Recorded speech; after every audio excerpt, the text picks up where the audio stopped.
Good morning. कैसे हैं आप लोग? उम्मीद है कि आप लोग अच्छे होंगे। और मेरा पिछला क्लास आप लोगों ने देखे होंगे। विजन आईएएस का है ये। विजन आईएएस का है जिसमें पॉलिटी करंट अफेयर्स के हिसाब से कवर कराया जा रहा है कि पॉलिटी में करंट अफेयर्स में क्या क्या चीज़ें इम्पोर्टेंट हैं। हमने पिछले क्लास में सचिवालय के बारे में बताए थे। आज हम बताएंगे सचिवालय के कार्य। सचिवालय के कार्य सचिवालय के कार्य में सांसद सदनों के प्रभावी कामकाज के लिए सचिवालयी सहायता उपलब्ध करना पहला काम है इनका। दूसरा है विभिन्न संसदीय समिति को सचिवालयी सेवाएं प्रदान करना, ये एक काम हुआ। दूसरा काम तीसरा काम है अनुसंधान और संदर्भ सामग्री तैयार करना, अलग अलग डॉक्यूमेंट प्रकाशित करना, तीसरा काम। चौथा काम क्या है सचिवालय का? वेतन एवं अन्य भत्तों का भुगतान करना। महासचिव द्वारा पीठासीन अधिकारियों को सहायता और सलाह देना। सदनों के प्रतिदिन की कार्यवाहियों का रिकॉर्ड तैयार करना और उन्हें प्रकाशित करना। ये सचिवालय के कितने कार्य हो गए? टोटल 6 कार्य हो गए। कितने कार्य हो गए? टोटल 6 कार्य हो गए सचिवालय के। सॉरी, कितना हो गया? 6 हो गया। 1 मिनट। 6 कार्य हो गए।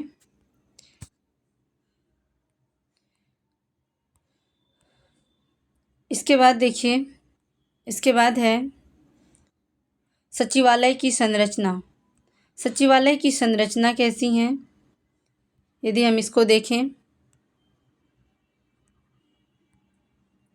सचिवालय की संरचना में हम देख रहे हैं कि लोकसभा के अध्यक्ष, एक लोकसभा के सचिवालय होते हैं, एक राज्यसभा के सचिवालय होते हैं।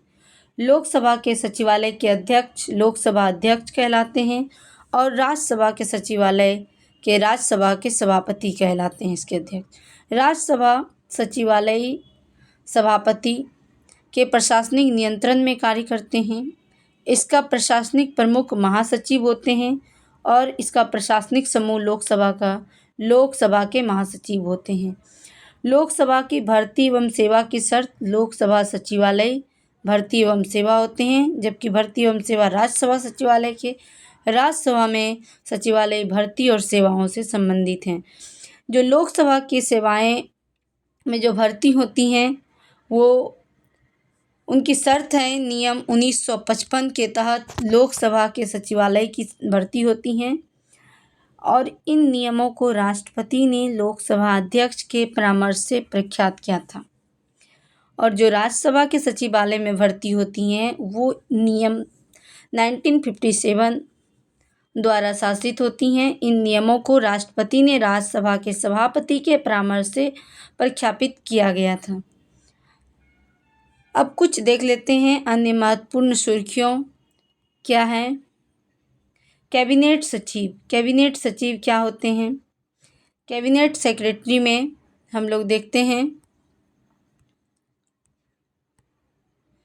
कैबिनेट सचिव की नियुक्ति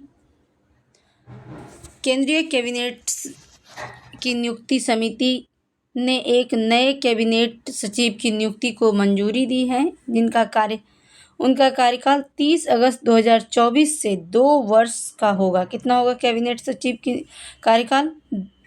30 अगस्त 2024 से कितने वर्ष होंगे? 2 वर्ष होंगे। कैबिनेट सचिव के बारे में जानते हैं। इनकी नियुक्ति कैबिनेट की नियुक्ति समिति द्वारा वरिष्ठता सह योग्यता के आधार पर की जाती हैं। वरिष्ठता के आधार पर इसकी नियुक्ति होती है। भारत सरकार कार्य का आवंटन नियम 1961 कौन से नियम से होता है? 1961। अभी बताएं। सचिवालय में लोक सचिवालय और राज्य सचिवालय। लोक सचिवालय में भर्ती नियम 1955 के द्वारा और राज्य सचिवालय में भर्ती नियम 1957 के द्वारा। और कैबिनेट में नियम कौन सा? 1961। भारत सरकार के कार्य संचालन का नियम 1961 के प्रशासन के लिए जिम्मेदार हैं। इसका मुख्य केंद्रीय मंत्रालय के बीच समन्वय स्थापित करना, समन्वय सुनिश्चित करना, मंत्रालयों और विभागों के बीच मतभेद को दूर करना। क्या क्या है? मतभेद को दूर करना और मंत्रालय और विभाग के मतभेद को दूर करना मेन काम है इसका। कैबिनेट सचिव सिविल सेवा बोर्ड के पदेन अध्यक्ष होते हैं। सिविल सर्विस जो होते हैं उसके पदेन अध्यक्ष कौन होते हैं? कैबिनेट सचिव होते हैं।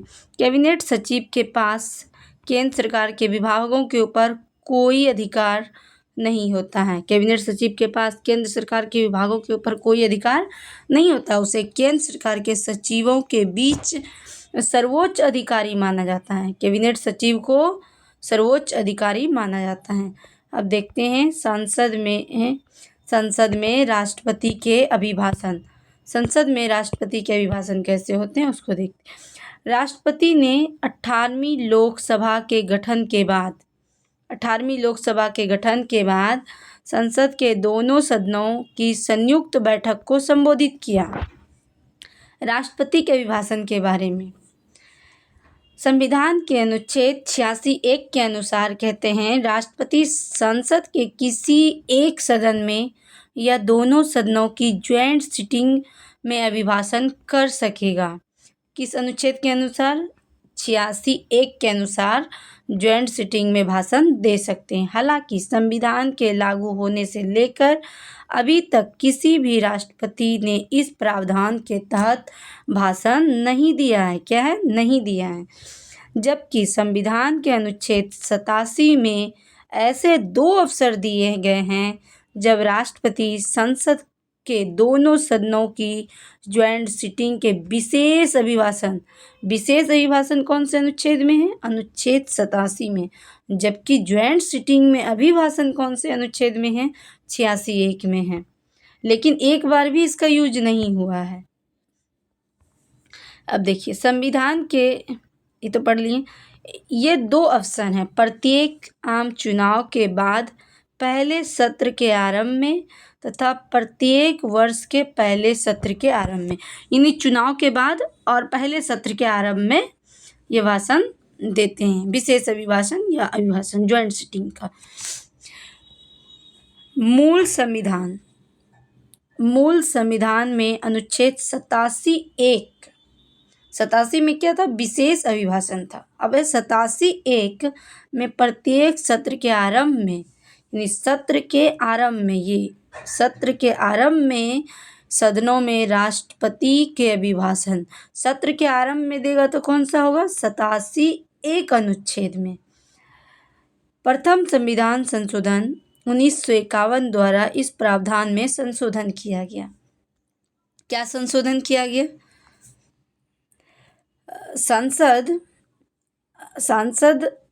सांसद सदस्यों की शपथ 18वीं लोकसभा के गठन के द्वारा निर्वाचित सांसदों को शपथ दिलाई गई। शपथ से संबंधित संवैधानिक प्रावधान संविधान के अनुच्छेद 99 में संसद सदस्यों द्वारा शपथ और प्रतिज्ञान से संबंधित है। संसद के सदस्य जो शपथ लेते हैं या प्रतिज्ञान लेते हैं वो कौन से अनुच्छेद में है? वो अनुच्छेद है 99। इस अनुच्छेद के अनुसार प्रत्येक सदन का प्रत्येक सदस्य अपना स्थान ग्रहण करने से पहले राष्ट्रपति या उसके द्वारा इस उद्देश्य से नियुक्त व्यक्ति के समक्ष शपथ लेगा। किसके समक्ष? राष्ट्रपति या उसके द्वारा उद्देश्य नियुक्त व्यक्ति के समक्ष जो है शपथ लेगा। कौन? संसद। शपथ के प्रारूप संविधान की 3री अनुसूची, शपथ कौन से अनुसूची में है? 3rd अनुसूची में। कौन से अनुसूची में? 3rd अनुसूची में। यदि कोई शपथ लिए बिना सदन में अपना स्थान ग्रहण करता है तो उसके लिए अनुच्छेद 104 में दंड का प्रावधान है। बिना शपथ लिए यदि कोई सदन में प्रवेश करते हैं तो उसके लिए कौन सा अनुच्छेद है? अनुच्छेद 104 में दंड का प्रावधान है। इस नियम के अपवाद में यदि कोई संसद के लिए चुने बिना भी मंत्री बन सकता है, हालांकि 6 महीना के भीतर उसे संसद के सदस्य बनना अनिवार्य है। शपथ अंग्रेजी में या संविधान के अनुसूचित भाषा 22 में से किसी में भी ली जा सकती है। किसके समक्ष? राष्ट्रपति के समक्ष। अब हम देखते हैं नेक्स्ट, संविधान से संबंधित इशू। संविधान से संबंधित क्या मुद्दे हैं? Issues related of constitution. इसमें है नागरिकता, सबसे पहला है नागरिकता। सुर्खियों में क्यों है नागरिकता? सुप्रीम कोर्ट के एक संवैधानिक पीठ ने नागरिकता अधिनियम 1955 की धारा 6A की वैधता को बरकरार रखा। सुप्रीम कोर्ट ने नागरिकता अधिनियम 1955 की धारा 6A की वैधता को बरकरार रखा। क्या बरकरार रखा? इसमें देखिए, नागरिकता अधिनियम 1955 के बारे में क्या है कि भारत के लोगों को नागरिकता पाने के लिए भारत में 5 तरह से नागरिकता प्राप्त करने के तरीके बताएं। कैसे? एक तो कोई जन्म से है, वंश क्रम यानी वंश से, देशीकरण से नागरिकता प्राप्त कर सकते हैं, रजिस्ट्रीकरण या पंजीकरण द्वारा नागरिकता, किसी क्षेत्र का भारत का भाग बन जाने से भी नागरिकता प्राप्त की जा सकती है। हाँ, लेकिन भारत में क्या है, एक ही नागरिकता है। इसमें दोहरी नागरिकता का प्रावधान नहीं है। कुछ ऐसे भी देश हैं जहाँ पे दोहरी नागरिकता का प्रावधान है। वो देश कौन से हैं? वो देश हैं यूके हैं, इसके बाद कौन है? पाकिस्तान है, इसके बाद संयुक्त राज्य अमेरिका हैं, यूएसए हैं। तो ऐसे देश क्या हैं? ऐसे देश दोहरी नागरिकता का प्रावधान यहाँ पे है, जबकि हमारे भारत में एक ही नागरिकता है। धारा 6A नागरिकता अधिनियम 1955 का एक विशेष प्रावधान है जो सुर्खियों में है। इसे वर्ष 1985 में केंद्र सरकार असम आंदोलन के नेताओं के बीच असम समझौते के बाद नागरिक संशोधन अधिनियम 1985 के जरिए शामिल किया गया। 1985 के जरिए शामिल किया। इस धारा के तहत 1 जनवरी 1966 से मार्च 1971 के बीच पूर्वी पाकिस्तान यानी बांग्लादेश से असम में आकर बसे सभी व्यक्तियों को विदेशी घोषित किए जाने की तारीख से 10 वर्ष बाद भारतीय नागरिकता प्रदान करने का प्रावधान है। क्या कहें इसमें? कोई भी यदि 1966 से 1971 के बीच पूर्वी पाकिस्तान यानी बांग्लादेश से असम में आकर जो सभी व्यक्तियों को विदेशी घोषित किए जाने की तारीख से 10 वर्ष बाद तक भारतीय नागरिकता का प्रावधान किया गया। नागरिकता संशोधन अधिनियम क्या होता है? ये अधिनियम 2019 के नागरिकता अधिनियम और 1955 में संशोधन किया नागरिकता संशोधन अधिनियम 2019 CAA जिसको कहते हैं। सुर्खियों में क्यों है CAA? विदेशी विषयक अधिकरण। हाल ही में सुप्रीम कोर्ट ने असम के रहने वाले एक व्यक्ति को भारतीय नागरिक घोषित किया। असम के कितने व्यक्ति को? सिर्फ एक व्यक्ति को भारतीय नागरिक घोषित किया। इससे पहले इस व्यक्ति को राज्य के विदेशी विषयक अधिकरण ने विदेशी करार दिया। स्थापना। ये अर्ध न्यायिक निकाय हैं। इन्हें विदेशियों विषयक अधिनियम 1946 की धारा 3 के अनुसार केंद्र सरकार द्वारा विदेशी विषयक अधिकरण आदेश 1964 के तहत स्थापित किया गया। अब देखिए, इसका अधिकरण आदेश क्या है? 1964 के तहत स्थापित किया गया। अधिकार क्षेत्र क्या है? अधिकार क्षेत्र भारत के केवल विदेशी विषयक अधिकरण के पास ही किसी व्यक्ति को विदेशी घोषित करने का अधिकार है। NRC राष्ट्रीय नागरिक रजिस्टर असम में किसी एक व्यक्ति का नाम शामिल नहीं होने भर से स्वतः विदेशी नागरिक नहीं हो जा सकती। इसके पास सिविल प्रक्रिया संहिता 1908 के तहत सिविल कोर्ट की शक्तियाँ हैं। अब नागरिकता संशोधन जो 1955 में था उसमें कुछ संशोधन किए गए। ये संशोधन कब हुआ? 2024 में। सिटीजनशिप अमेंडमेंट रूल 2024 सुर्खियों में क्यों है? गृह मंत्रालय ने नागरिकता अधिनियम 2009 में संशोधन किया और नागरिकता संशोधन नियम 2024 को अधिसूचित किया। ऐसा नागरिकता संशोधन अधिनियम CAA 2 2019 को लागू करने के उद्देश्य से किया गया था। अब 2024 में मुख्य बिंदु क्या है? पात्रता, पंजीकरण, देशीकरण के तहत भारत की नागरिकता के लिए आवेदन कर सकता है। पात्रता क्या है इसका? भारतीय मूल का व्यक्ति है, किसी भारतीय नागरिक से शादी करने वाला महिला या पुरुष कोई भी शादी कर लेगा तो वो इसके पात्र हो सकते हैं। भारतीय नागरिक के नाबालिग संतान, किसी व्यक्ति जिसके माता पिता नागरिक रूप से पंजीकृत हो, वह व्यक्ति जिसके माता पिता में से कोई स्वतंत्र भारत के नागरिक रहा हो या रही हो। OCI कार्ड धारक में पंजीकृत व्यक्ति। देशीकरण द्वारा नागरिकता के लिए अन्य पात्रताएं भी हैं। नागरिकता के लिए आवेदन करने वाले व्यक्ति को आवेदन में दिए गए विवरण की सत्यता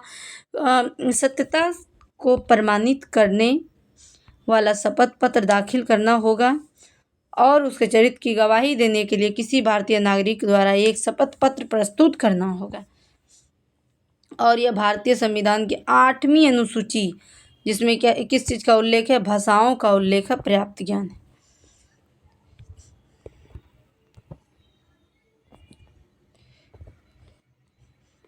इसके बाद देखिए, राष्ट्रीयता का कुछ प्रमाण भी हैं।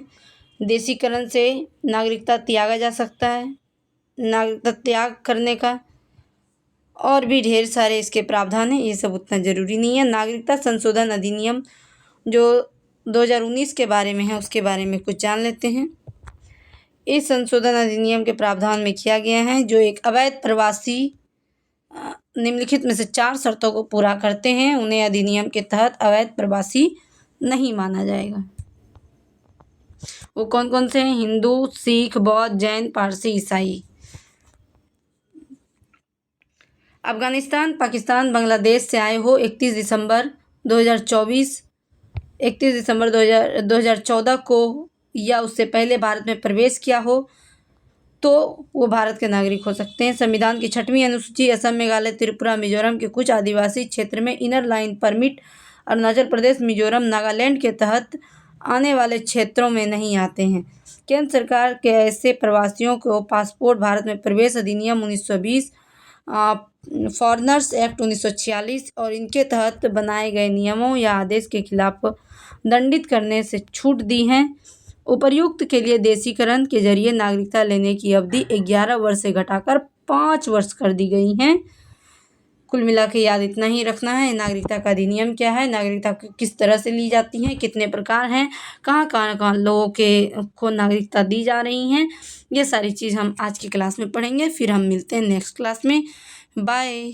वीडियो को लाइक कीजिए, सब्सक्राइब कीजिए ताकि हमें और मोटिवेशन मिले और हम नए वीडियो इस तरह से आप लोगों के लिए ला सकें।